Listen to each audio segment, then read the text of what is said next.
Ah, le chocolat. En boisson, en tablette, dans des gâteaux. Sa saveur est extrêmement appréciée partout dans le monde. Mais quelle est son origine? Depuis quand est-il consommé? C'est ce que nous allons voir aujourd'hui. Bonjour et bienvenue dans ce nouvel épisode de Voyage dans le temps. Ces temps-ci, je m'intéresse beaucoup à l'histoire des aliments que nous consommons. Je commence par le cacao, mais j'aimerais faire d'autres vidéos dans ce style. Du coup, n'hésitez pas à me dire en commentaire si ça vous intéresserait et si oui, de quels aliments vous aimeriez que je parle. Les plus anciennes traces de consommation du cacao ont été découvertes par des archéologues en Amazonie et remontent à environ 5300 ans avant notre ère. Les Olmecs, une civilisation précolombienne d'Amérique centrale, sont les premiers à transformer les fèves de cacao en boisson. Les hommes ont certainement goûté le cacao en prenant exemple sur les singes et les oiseaux, mais seule la partie blanche gélatineuse était consommée. La fève était recrachée car jugée trop amère. Petit rappel technique, le cacao pousse sur un arbre, le cacaotier ou cacaoyer. Dans ces arbres, on trouve des fruits appelés cabosses. À l'intérieur des cabosses, il y a des fèves de cacao entourées d'une pulpe blanche et gluante, le mucilage. Le beurre de cacao était extrait pour servir d'onguent ou de combustible. La technique qui consistait à transformer les fèves en passant par la fermentation, le séchage, la torréfaction et le concassage en boisson est adoptée plus tard par les Mayas et les Aztèques. Elle est consommée froide par les Mayas, contrairement aux Aztèques qui la consomment chaude. On y ajoute de la vanille, du piment, de la poudre colorante de roucou et parfois de la farine de maïs pour épaissir. Ce breuvage précieux était destiné aux divinités lors de rituels ou réservé aux élites. La fève de cacao était utilisée lors de moments importants de la vie. On en offrait lorsqu'il y avait une naissance par exemple. C'était également une monnaie d'échange courante en Amérique centrale et un tribut versé aux conquérants. C'est d'ailleurs cette valeur marchande qui intéresse les conquistadors, parce que la boisson très amère et très épicée n'est pas du tout à leur goût.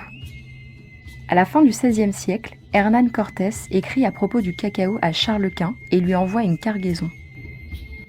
Les historiens ne sont pas d'accord entre eux quant à savoir qui a réellement introduit le cacao à la cour d'Espagne et quand cela s'est fait exactement.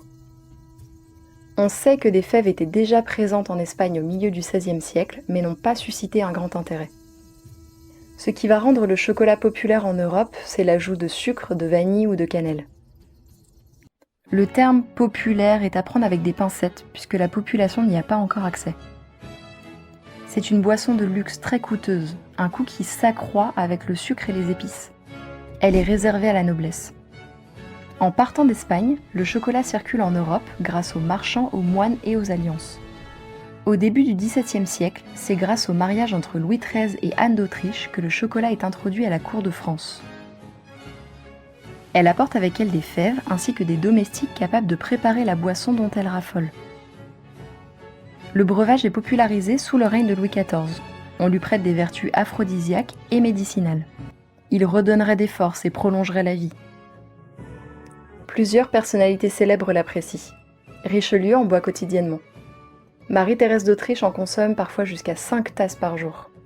Madame de Maintenon, Madame de Sévigné ou encore Philippe d'Orléans en sont également des amateurs. Louis XV adorait le chocolat. Il s'en préparait lui-même dans ses appartements privés. Voltaire en buvait lors de ses périodes de travail. Et enfin Marie-Antoinette, qui en consommait tous les matins grâce à son propre chocolatier. En 1658, le cardinal Mazarin accorde à David Chaliou le privilège de fabriquer et vendre du chocolat dans tout le royaume pendant 29 ans. C'est dans ce contexte qu'ouvre en 1671 la première boutique parisienne spécialisée dans le chocolat à boire. Le chocolat sous forme de pâte est mélangé à du sucre et des épices, puis fondu dans de l'eau ou du lait chaud et servi dans des chocolatières. Ce sont des cruches dotées d'un moulinet ou moussoir pour faire mousser le chocolat. Pendant longtemps, le cacaoyer fut une production d'Amérique centrale et d'Amérique du Sud sur laquelle les Espagnols ont le monopole. Puis les souverains d'Europe ont cherché à les implanter dans leurs colonies. En 1660, Benjamin d'Acosta d'Andrade plante le premier cacaoyer en Martinique. Les Hollandais le cultivent au Suriname, les Français en Guyane et aux Antilles, les Anglais à Saint-Christophe et en Jamaïque. Peu à peu, la production de cacao se répand vers l'Afrique. Au XIXe siècle, les Portugais implantent le Theobroma cacao à Sao Tomé et Principe. Puis les Belges au Congo, les Anglais au Ghana et Nigeria, les Allemands au Togo et Cameroun, jusqu'à la Première Guerre mondiale où leurs colonies sont confisquées et redistribuées entre la France et la Grande-Bretagne. Après l'obtention de l'indépendance des pays d'Afrique, la culture du cacao s'intensifie. Aujourd'hui, l'Afrique de l'Ouest représente le plus gros producteur mondial de cacao, devant l'Amérique centrale et l'Amérique du Sud. Comme nous l'avons vu, le chocolat est un produit de luxe réservé à l'aristocratie. Mais au XIXe siècle, tout change. Avec les progrès techniques et l'industrialisation, produire du chocolat coûte moins cher. Cela engendre une baisse des prix et donc de plus en plus de gens peuvent s'en acheter.